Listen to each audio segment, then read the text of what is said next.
Didi versus Delhi ಬಂಗಾಳದ ಕಿಚ್ಚು. ಸೌರಂ ಟಿವಿಯ ವಿಶೇಷ ಸುದ್ದಿಗೆ ಸ್ವಾಗತ. ರಾಜಕೀಯ ರಣರಂಗದಲ್ಲಿ ಈಗ ದೀದಿಯ ದರ್ಬಾರ್.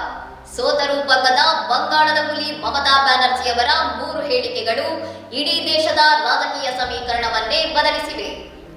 ಬಂಗಾಳದಲ್ಲಿ ಶುರುವಾದ ಈ ಕಿಚ್ಚು ಈಗ ದೆಹಲಿಯ ಗದ್ದುಗೆಗೆ ನಡುಕ ಹುಟ್ಟಿಸುತ್ತಿದೆ.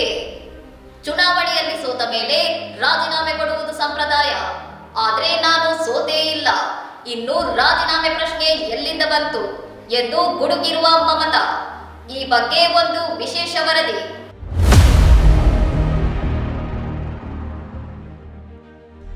ದೇಶದ ಇತಿಹಾಸದಲ್ಲೇ ಮೊದಲ ಬಾರಿಗೆ ಮುಖ್ಯಮಂತ್ರಿಯೊಬ್ಬರು ಅಧಿಕಾರ ಬಿಡಲು ನಿರಾಕರಿಸುತ್ತಿರುವುದು ದೊಡ್ಡ ಸಂಚಲನ ಮೂಡಿಸಿದೆ.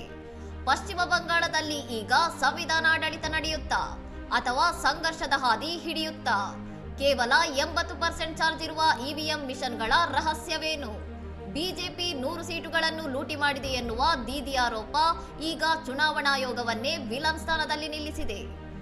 ರಾಹುಲ್ ಗಾಂಧಿ, ಅಖಿಲೇಶ್ ಯಾದವ್, ಕೇಜ್ರಿವಾಲ್ ಹೀಗೆ ಇಂಡಿಯಾ ಮೈತ್ರಿಕೂಟದ ಘಟಾನುಘಟಿ ನಾಯಕರೊಂದಿಗೆ ಮಮತಾ ಈಗ ಕೈ ಜೋಡಿಸಿದ್ದಾರೆ. ಇದು 2029ರ ಮಹಾಯುದ್ಧಕ್ಕೆ ಬಿಜೆಪಿ ವಿರುದ್ಧ ಸಜ್ಜಾಗುತ್ತಿರುವ ರಣತಂತ್ರವೇ? ಎಸ್ಐಆರ್ ಹೆಸರಲ್ಲಿ ಲಕ್ಷಾಂತರ ಮತದಾರರ ಹೆಸರು ಡಿಲೀಟ್ ಆಗಿದ್ದಕ್ಕೆ ಉತ್ತರ ಕೊಡುವವರು ಯಾರು? ದೀದಿಯ ಈ ಹಠ ಮತ್ತು ವಿರೋಧ ಪಕ್ಷಗಳ ಈ ಒಗ್ಗಟ್ಟು ದೇಶದ ರಾಜಕೀಯವನ್ನು ಯಾವ ದಿಕ್ಕಿಗೆ ಕೊಂಡೊಯ್ಯಲಿದೆ?